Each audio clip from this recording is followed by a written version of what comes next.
যেসব মুসলিম কান্ট্রি তাদের দাসত্ব করেছে, তাদের আনুগত্য করেছে, সেই সব আরব মুসলিম কান্ট্রিকে তারা কিছুই বলছে না, কিছুই করছে না। তাদের কাছে তেল আছে, সেই তেল তারা দিচ্ছে।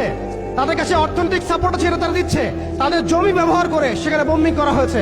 আমরা দেখেছি কিভাবে পাকিস্তানের জমি ব্যবহার করে আফগানিস্তানে বোম্বিং করা হয়েছে। আমরা দেখেছিলাম ইরাক ইরান যুদ্ধ লাগিয়ে সেখানে বোম্বিং করা হয়েছিল। আমরা লিবিয়া, সোমালিয়া, মালি, এই তারপরে আপনার ইয়েমেন, জর্ডান, লেবানন, প্রত্যেকটা জায়গার মিসাল দিতে পারি যেখানে মুসলিম ভূমিগুলোকে ব্যবহার করে তারা মুসলিমদের উপর বোম্বিং করেছে আর মুনাফিকদেরকে তাদের সহযোগী হিসেবে রেখেছে। অতএব তাদের অপশন হচ্ছে, হয় আপনি তাদের দাসত্ব করবেন, না হলে মরবেন। যারা দাসত্ব করেছে তারা সুখে আছে, তাদের কোনো সমস্যা নাই। এটা কেন হয়েছে? তাদের নেফাকির কারণে। অতএব আপনি যদি দাসত্ব করেন, নেফাকিতে চলে যান, আপনারও কোনো সমস্যা হবে না। কিন্তু আমি অনেস্টলি প্রশ্ন করতে চাই, আপনার মধ্যে কি আল্লাহর ভয় নাই? আপনার আমার মধ্যে কি কাল কিয়ামতের মাঠে জবাবদিহিতার ভয় নাই? আপনি আমি কি লা ইলাহা ইল্লাল্লাহ বিশ্বাস করি না? আপনি আমি কি মুহাম্মদুর রাসূলুল্লাহ বিশ্বাস করি না? আপনি আমি কি মুহাম্মদ রাসূলুল্লাহর উম্মত নই?